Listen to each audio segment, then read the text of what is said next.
அன்பார்ந்தவர்களே, நோன்பு காலத்திற்காக நம்மை ஆயத்தப்படுத்திக் கொண்டிருக்கிறோம்.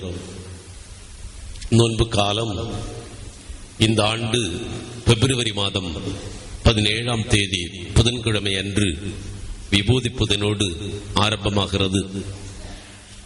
40 நாட்கள் நோன்பிருந்து நாம் மீட்புக்குள் கடந்து சென்று ஆண்டவர் இயேசு தன் பாடுகளாலும் மரணத்தினாலும் உயிர்ப்பினாலும் பெற்றுத் தந்த மீட்பையும் அபிஷேகத்தையும் நாம் நமக்குள் வளர்த்து சொந்தமாக்கிக் கொள்ளும் காலம் இது.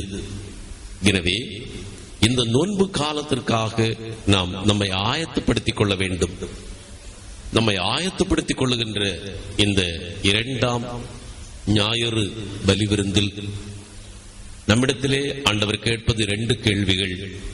ஒன்று, நீ எங்கே இருக்கிறாய்? என் மகனே, என் மகளே, நீ எங்கே இருக்கிறாய்? இன்னொரு கேள்வி, நீ என்ன செய்து கொண்டிருக்கிறாய்? இந்த 2 கேள்வியும் பைபிள் இன்று நம்மை பார்த்து கேட்கிறது. இந்த கேள்விகள், முதலாவது நீ எங்கே இருக்கிறாய் என்ற கேள்வி கடவுள் ஏதேன் தோட்டத்தில் ஆதாமிடத்தில் ஏவாளிடத்தில் கேட்ட கேள்வி. இந்த உலக மனித குலம் முழுமைக்குமாக இந்த கேள்வி அங்கே கேட்கப்பட்டது. உலகம் உண்டான காலத்திலிருந்தே உலகத்தில் உள்ள எல்லா ஆண் பெண் இருபாலருக்குமே இந்த கேள்வி எல்லா நேரமும் கேட்டுக்கொள்ளப்பட்டு கொண்டே இருக்கிறது. இந்த கேள்வியை எப்போதுமே வானத்திலிருந்து நம் காதிலே கேட்கலாம். நீ எங்கே இருக்கிறாய்? நீ எங்கே இருக்கிறாய்? இந்த கேள்வி ஒவ்வொரு ஆவிக்குரிய மனுஷனுடைய காதிலும் கேட்கப்பட வேண்டும். இந்த கேள்வி ஒவ்வொரு ஆவிக்குரிய பிள்ளையினுடைய காதிலும் கேட்கப்பட வேண்டும். எதற்காகவே தெய்வம் ஏதேன் தோட்டத்தில் மனுஷனை சிருஷ்டித்த போதே அவனுக்கு கட்டளைகள் கொடுத்த காலத்திலேயே, அவன் கட்டளையை மீறிய அந்த நாளிலேயே இந்த உலகத்தில் கடவுளுடைய கட்டளைகளை மீறுவதனாலும் கடவுளை விட்டு தூரம் போவதனாலும் கடவுளை பிரிந்திருக்கின்ற எல்லா மக்களுக்கும் இந்த கேள்வி கேட்கப்படுகிறது. தெய்வத்தினுடைய கரத்தால் உருவாக்கப்பட்டு அவருடைய ஜீவ மூச்சை பெற்று, ஆனாலும் அந்த ஜீவ மூச்சிலே நிலைத்திருக்க முடியாமல் விழுந்து போன எல்லா மனித குலத்திற்கும் இந்த கேள்வி மீண்டும் மீண்டும் எப்போதும் கேட்கப்படுகிறது. மனுஷன் எங்கே இருந்தாலும், எந்த சூழ்நிலையில் அவன் இருந்தாலும், அவன் எந்த நிலையில் இருந்தாலும் இந்த கேள்வி மீண்டும் மீண்டும் கேட்கப்படுகிறது. நீ எங்கே இருக்கிறாய்? கருமையான இந்த கேள்வியை ஆதாமிடத்திலே கடவுள் எங்கே கேட்கிறார்? 3ஆம் அதிகாரம் 9ஆம் வசனத்தை வாசிக்க கேட்போமா? தொடக்க நூல் 3ஆம் அதிகாரம் 9ஆம் வசனமா? ஆண்டவராகிய கடவுள் ஆமென் மனிதனை கூப்பிட்டு ஆமென் நீ எங்கே இருக்கின்றாய் என்று கேட்டார். நீ எங்கே இருக்கின்றாய் என்று கேட்டார். மனிதனை கூப்பிட்டு நீ எங்கே இருக்கின்றாய் என்று கேட்டார். அதற்கு அவன் என்ன பதில் சொல்லுகிறான்? ஆமென். அவன் எங்கே இருக்கிறான் என்றால் 3ஆம் அதிகாரம் 8ஆம் வசனம் கேட்போமே.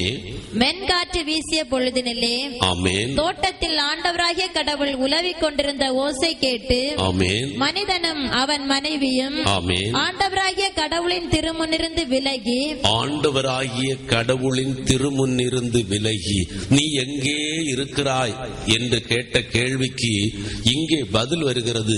ஆண்டவராகிய கடவுளின் திருமுன்னிருந்து விலகி தோட்டத்தின் மரங்களுக்கு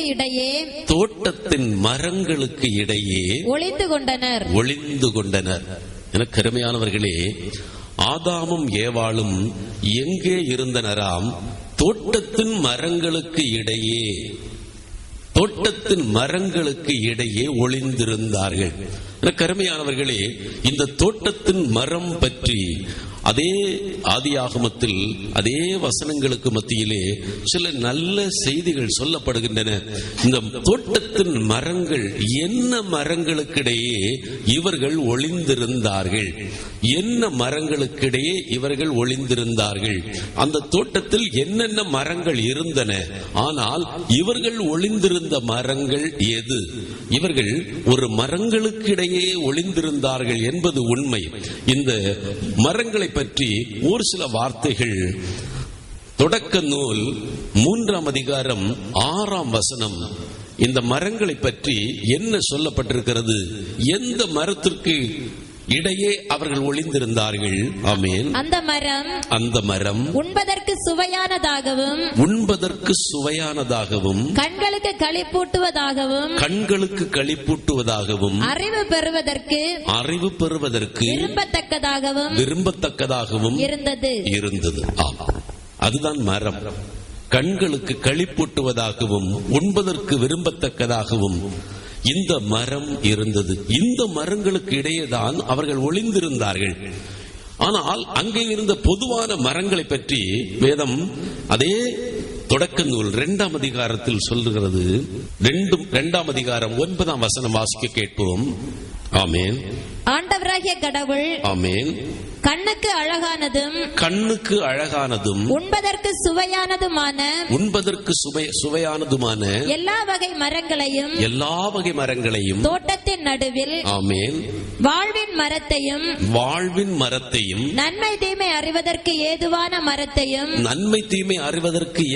மரத்தையும் மண்ணிலிருந்து வளரச் செய்தார். எனக்கு பிரியமானவர்களே, இதுதான் நமக்கு நடந்த காரியம். எந்த மரத்துக்குள் நீ ஒளிந்து கொள்ளக்கூடாது, எந்த மரத்தை நீ நாடக்கூடாது, எந்த மரத்தின் கனியை நீ உண்ணக்கூடாது என்று சொன்னாரோ அந்த மரத்தை நாடி அதன் கனியை உண்டு அந்த மரத்துக்குள் அவர்கள் ஒளிந்து கொண்டார்கள். தெய்வம் விலக்கிய மரத்துக்குள் அவர்கள் ஒளிந்து கொண்டார்கள். தெய்வம் விலக்கிய, தெய்வம் கூடாதென்று சொன்ன மரத்துக்குள் அவர்கள் ஒளிந்து கொண்டார்கள். ஆமென். பிரியமானவர்களே, இது அவர்கள் செய்த காரியம்.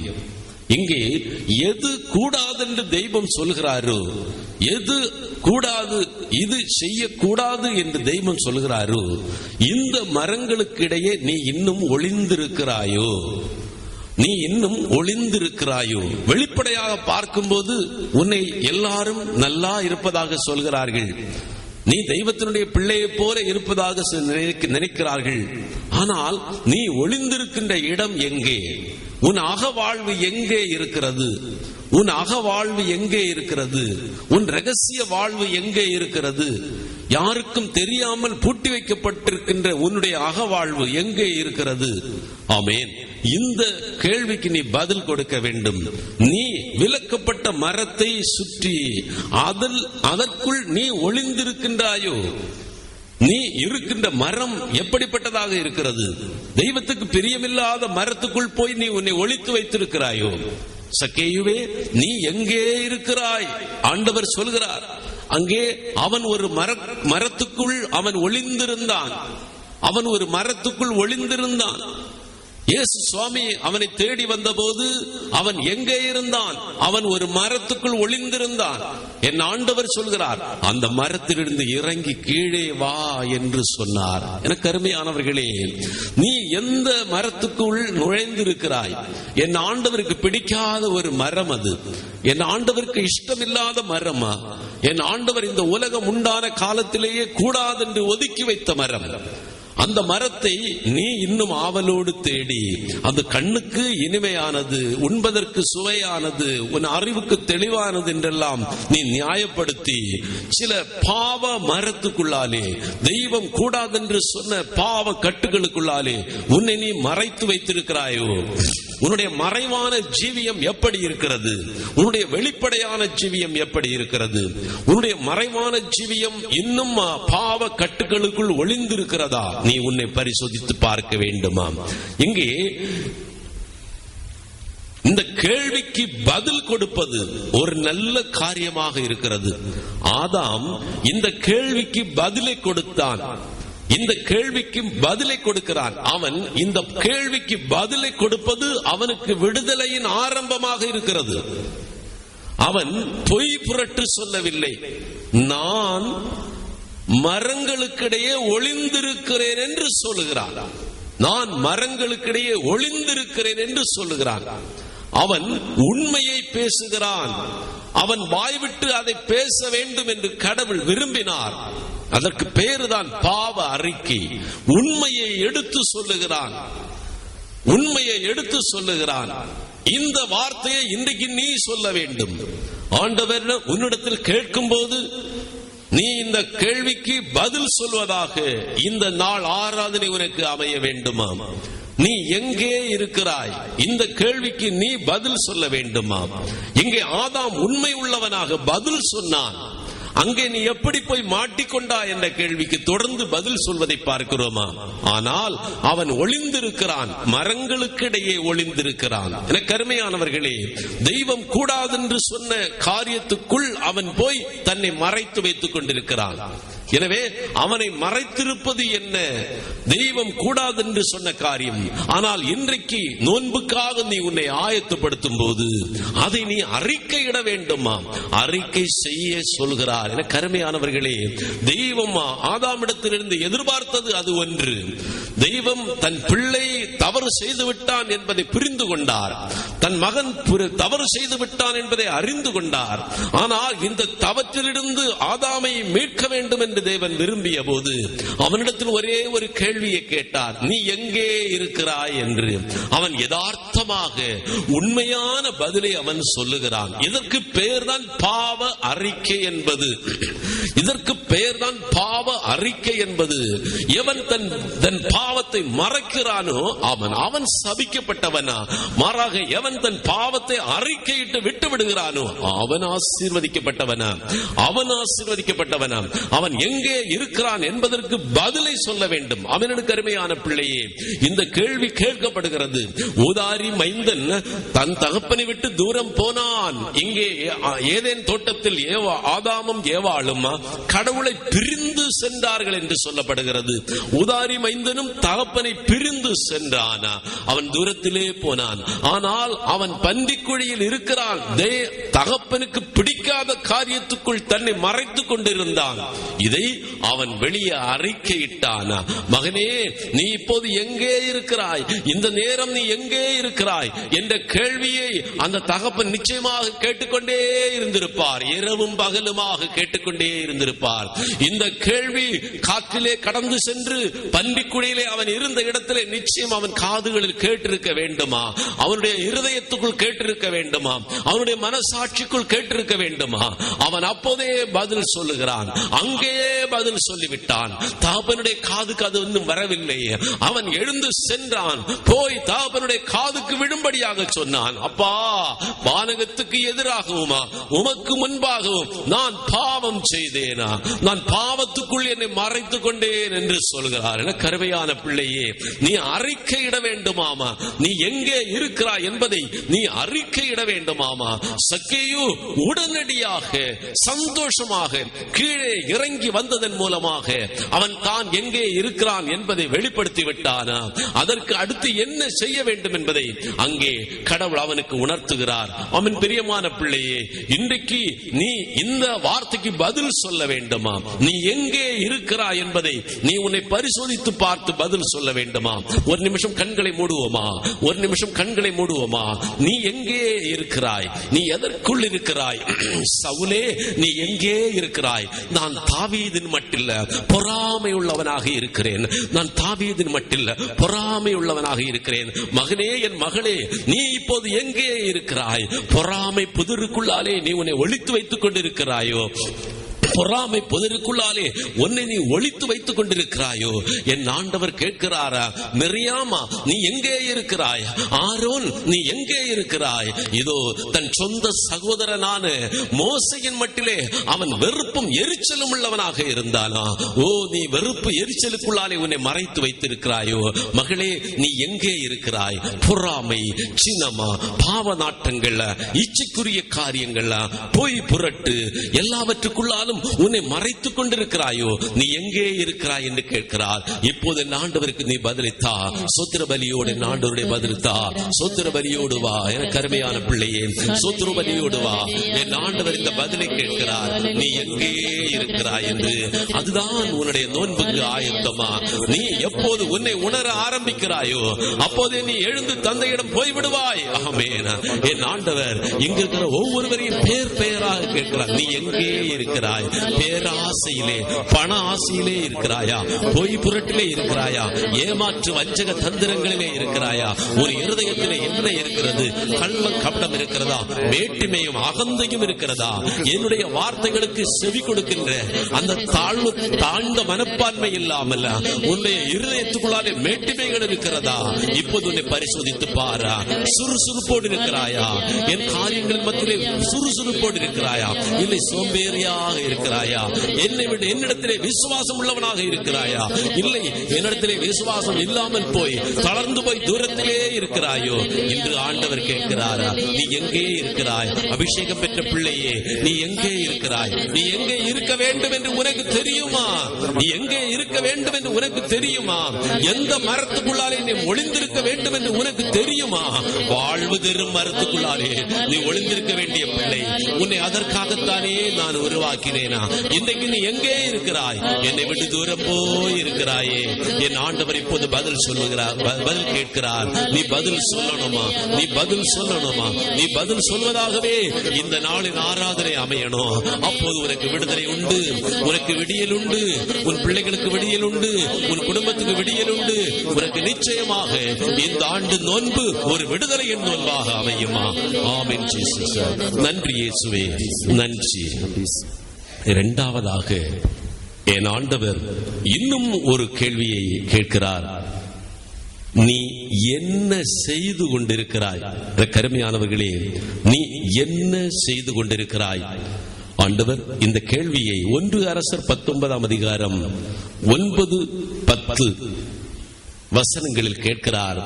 நீ என்ன செய்து கொண்டிருக்கிறாய் என்ற கேள்வி. இந்த கேள்வி எலியாவிடத்திலே கேட்கப்பட்டது.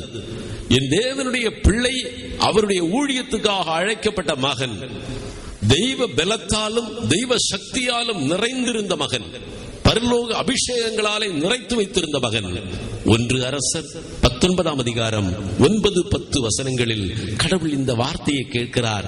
நீ என்ன செய்து கொண்டிருக்கிறாய்? பதில் சொல்லுவோமா? ஆமென். வாசிக்க கேட்போம். எலியா அங்கிருந்த குகைக்கு வந்து ஆமென் அதில் இரவை கழித்தார். ஆமென். அப்போது ஆமென் ஆண்டவரது வாக்கு அவருக்கு வந்தது. ஆமென். அவர் ஆமென். எலியா, நீ இங்கே என்ன செய்கிறாய்? நீ இங்கே என்ன செய்து கொண்டிருக்கிறாய் என்று வினவினார். நீ இங்கே என்ன செய்து கொண்டிருக்கிறாய்? கருமையானவர்களே, இந்த வார்த்தை 2 முறை கேட்கிறார் என் ஆண்டவர்.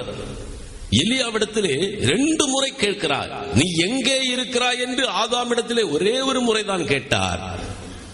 ஆனால் நீ என்ன செய்து கொண்டிருக்கிறாய் என்று மீண்டும் மீண்டும் கேட்கிறார் எலியாவிடத்திலே.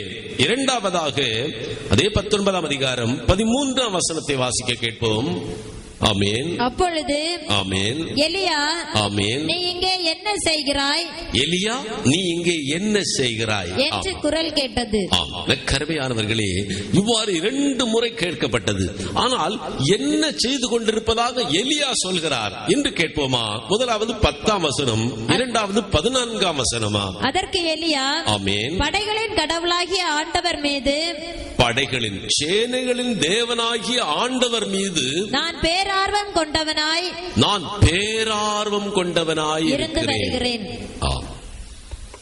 சேனைகளின் தேவனாகிய ஆண்டவர் மீது நான் பேரார்வம், வெறும் ஆர்வம் அல்ல, பேரார்வம் கொண்டவனாக இருக்கிறேன்.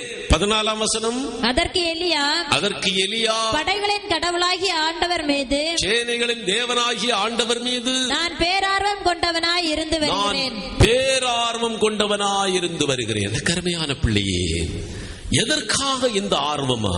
அவர் என்ன செய்து கொண்டிருக்கிறார்? என் ஆண்டவருடைய நாமத்திலே அவருக்காக நான் என்னை கையளித்துக் கொண்டிருக்கிறேன். அவரோடு நான் இருந்து கொண்டிருக்கிறேன். அவரை திருப்திப்படுத்த, அவரை சந்தோஷப்படுத்த என்ன செய்யலாம் என்று நான் ஆர்வமாக இருக்கிறேன். அவர் என்னிடத்திலே விரும்புகிற காரியங்கள் எல்லாம் அவருக்காக செய்து முடிக்க நான் ஆர்வம் உள்ளவனாக இருக்கிறேன்.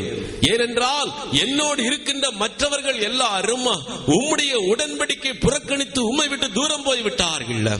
நீர் கொடுத்த கட்டளைகளை உதறி தள்ளிவிட்டு உம்மை விட்டு தூரம் போய்விட்டார்கள். உம்மை அவர்கள் மறுதலித்து போய்விட்டார்கள். ஆனால் நானோ என் தெய்வமே, நான் ஒருவன் மட்டுமே இதோ உம்மீது ஆர்வம் கொண்டவனாக இருக்கிறேன். என்னையும் கொல்லுவதற்காக, என்னையும் கொன்று போடுவதற்காக அரசன் என்னை துரத்தி கொண்டே இருக்கிறான். உம்மட்டிலே நான் ஆர்வம் உள்ளவனாக இருக்கிறேன்.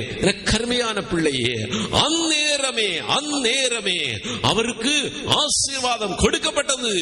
அவர் என்ன செய்து கொண்டிருக்கிறார் என்பதை அவர் சொல்ல வேண்டும் என்று விரும்புகிறார். கர்த்தாவே, நான் என்ன செய்து கொண்டிருக்கிறேன் என்பதை நான் அறிய விரும்புகிறேன் என்று ஆண்டவர் கேட்கிறார். அவர் சொல்லுகிறார். எனக்கு அருமையானவர்களே, தான் செய்வதை அவர் சொல்ல வேண்டும் என்று விரும்புகிறார். நீ நல்லதை செய்து எனக்கு திருப்தியானதை செய்வதாக எனக்கு நீ சொல்ல வேண்டும். அதற்குள்ள திராணி உனக்கு உண்டா? என் இருதயத்துக்கு பிரியமான காரியங்களை நீ செய்து கொண்டிருப்பதாக, என் மட்டிலே நீ ஆர்வம் உள்ளவனாக, பேரார்வம் உள்ளவளாக இருக்கிறாயா என்பதை எனக்கு சொல்லும் அளவிற்கு உன்னுடைய இருதயத்துக்கு துணி உண்டா? நீ ஒருவேளை அப்படி இருக்கலாம், ஆனால் அதை சொல்ல முடியுமா உன்னால்?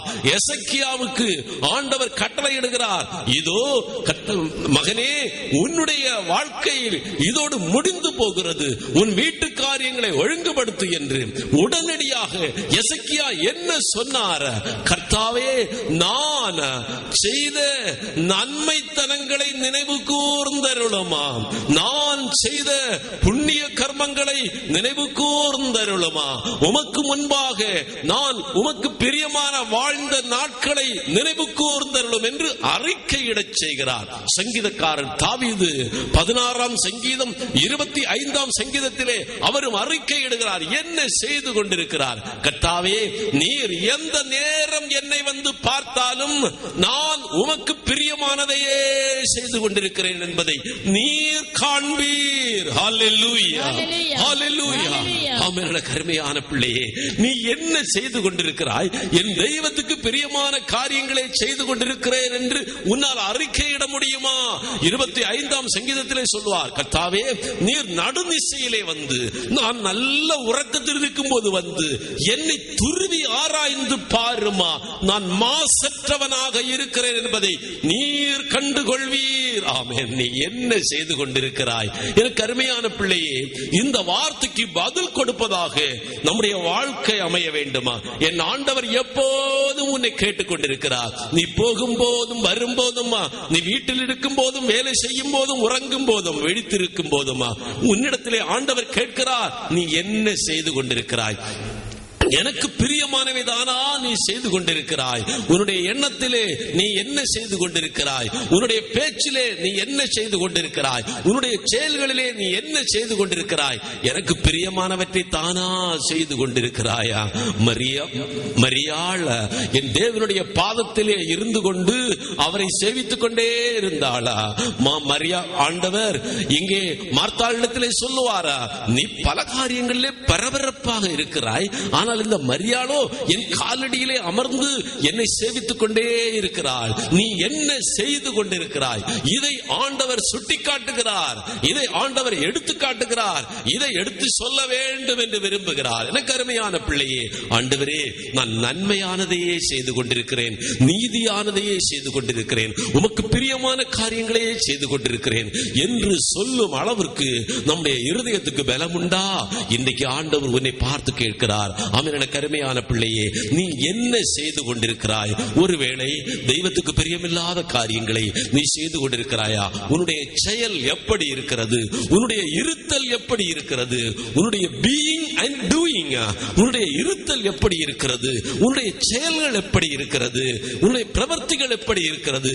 என் ஆண்டவர் உன்னை பார்த்து கேட்கிறார். ஆமென். எனக்கு அருமையான பிள்ளையே, நீ எப்படி இருக்கிறாயோ அப்படித்தான் உன்னுடைய செயலும் இருக்குமா? நீ எப்படி இருக்கிற இருக்கிறாயோ அப்படித்தான் உன்னுடைய செயலும் இருக்குமா. ஆமென். கருமையான பிள்ளையே, நீ எங்கே இருக்கிறாயோ அதை வைத்துத்தான் உன்னுடைய செயல்களும் இருக்குமா. நீ என்ன செய்து கொண்டிருப்பாய் என்பதும் இருக்குமா. எனவே இந்த ரெண்டையும் நீ கவனித்து பார்க்க வேண்டுமா. இந்த ரெண்டையும் பற்றி நீ இந்த நாட்களிலே அக்கறை கொள்ள வேண்டுமா. உன்னையே நீ கேட்டுக்கொள்ள வேண்டிய ஒரு கேள்வி, நான் எங்கே இருக்கிறேன், நான் என்ன செய்து கொண்டிருக்கிறேன். இந்த கேள்வியை நீ கேட்க வேண்டியதன் அவசியம் என்ன? என் ஆண்டவர் விரும்புகிறார் நீ வாழ்வதரும் மரத்துக்குள்ளாலே இரு. ஒரு வாழ்வதரும் மரத்தை நான் உனக்கு இந்த உலகத்துக்கு தந்திருக்கிறேனா? அது ஜீவன் தந்த மரமா? அது செத்து போனவனுக்கு ஜீவன் தந்த மரமா? அது கல்வாரியின் சிலுவை மரமா? அந்த மரத்துக்குள்ளாலே உன்னை நீ ஒளித்து வைத்திருந்தால் நீ ரட்சிப்பின் மைந்தனாக இருப்பாயா? நீ எனக்கு பிரியமான மைந்தனாக மகளாக இருப்பாயா? ஆனால் உன்னை நீ அதோ சபிக்கப்பட்ட அந்த மரத்துக்குள்ளாலே நீ மறைத்து வைத்திருக்கிறாய். இன்றைக்கு உன்னை பார்த்து கேட்கிறார், மகளே மகனே, நீ கடந்து வா. கல்வாரியிலே நான் உனக்காக ஒரு மரத்தை வைத்திருக்கிறேன். எந்த மரத்தின் கனியை உண்டு இந்த உலகம் சாபம் கட்டி கொண்டதோ, எந்த மரத்துக்குள் மறைத்துக் கொண்டு நீ உன் வாழ்க்கையை அழித்துக் கொண்டாயோ, அந்த சாப தீட்டு நீங்கும்படியாக இன்று உன்னை நான் அழைக்கிறேன். வா, என் கல்வாரியின் அந்த சிலுவைக்குள்ளாலே உன்னை கடத்தி கொண்டு வா. பவுல் சொல்வார், இந்த உலகத்திலே ஒவ்வொருவரும் பெரும் பெரும் காரியங்களை நினைத்து மகிமை கொள்வார்கள், பெருமை கொள்வார்கள். நான் என் ஆண்டவராகிய இயேசு கிறிஸ்துவின் சிலுவையில் அன்றி வேறு எதிலும் நான் பெருமை கொள்ள மாட்டேன் என்று சொல்வார். நீ பெருமைப்படுவதற்காக ஒன்று இருக்கிறது. ஒரு மரம் நான் உனக்கு தந்திருக்கிறேனா? அந்த சிலுவை மரத்துக்குள்ளாலே நீ கடந்து வா. என் ஆண்டவர் சொல்லுகிறார். அது மட்டுமல்ல, நீ என்ன செய்ய வேண்டுமா? என்னோடு இருக்க வேண்டும் என்று சொல்லுகிறார். நீ என்ன செய்ய வேண்டுமா?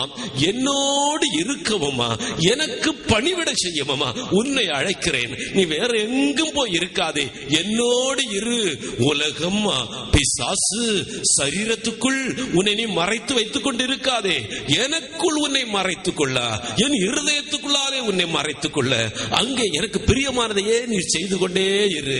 என் ஆண்டவர் அதற்காகவே உன்னை அபிஷேகித்தார். அவன் பிரியமான பிள்ளையே, அந்த அபிஷேகத்தாலே உன்னை நிரப்பினார். உலகம், பிசாசு, சரீரத்தின் கட்டுக்களுக்குள் இருந்த உன்னை விடுவித்து, என் ஆண்டவர் ஆழ்ந்த சேற்றில் அகப்பட்ட உன்னை விடுவித்து, இதோ பரலோகத்தின் அபிஷேகத்தாலே உன்னை நிரப்பி தனக்கு பிரியமுள்ள மகளாக மகனாக மாற்றினாரா. ஆனால் இன்றைக்கு என் ஆண்டவர் மீண்டும் கேட்கிறார், நீ எங்கே இருக்கிறாய்? ஏனென்றால் நீ அபிஷேகத்தோடு நான் பெற்றுக்கொண்டது போல அபிஷேகம் பெற்று ஆவியில் நிறைந்தவராக என் ஆண்டவர் வனாந்தரத்துக்கு நோன்பிருக்க சென்றாராமே. நீயும் அதே ஆவியை மீண்டும் பெற்றுக் கொள்ள வேண்டுமா? தடை இருக்கிறதே, தடை இருக்கிறதே. தகப்பன வீட்டிலிருந்து நீ போய் பன்றிக்குழிக்குள் உன்னை கையெழுத்து விட்டாயே, நீ இருக்கின்ற இடம் சரியில்லை. ஆவியானவர் உன்னை விட்டு போய்விட்டாரா? இதோ நம் ஆவியின் மனிதனிலே தங்காது, என் ஆவியின் மகளின் மேல் தங்காது. இதோ அவள் வெறும் மாமிசமாகி விட்டாள் என்று ஒருவேளை என் ஆண்டவர் சொல்கிறாரோ? முழங்கால் படியிட என கருமையான பிள்ளையே, முழங்கால் படியிட என கருமையான பிள்ளையே, என் ஆண்டவர் இந்த நேரம் உனக்கு கேட்கிறாரா? மனம் நொந்து மனஸ்தாபத்தோடு சோத்திரபரியோடு என் ஆண்டவருடைய பாதத்துக்கு வா. இழந்து போன ஆவியை மீண்டும் பெற்றுக் கொள்ளும்படியாக, கர்த்தாவே நான் உம்மோடே இருப்பேனா? நான் உமக்கு பணிவிடை செய்து கொண்டே இருப்பேனா? என் சிந்தனையாலே, சொல்லாலே, செயலாலே உம்மோடு இருப்பேனா? உமக்கு பணிவிடை செய்து கொண்டே இருப்பேனா? என்னை அபிஷேகம் ஐயா, என் இழந்து போன அபிஷேகத்தை எனக்கு தாரும் ஐயா. நான் இழந்து போன அக்னியை எனக்கு மீண்டும் தாரும் ஆண்டவரே. நான் இழந்து போன அக்னியினாலே என்னை நிரப்புங்க தாவே.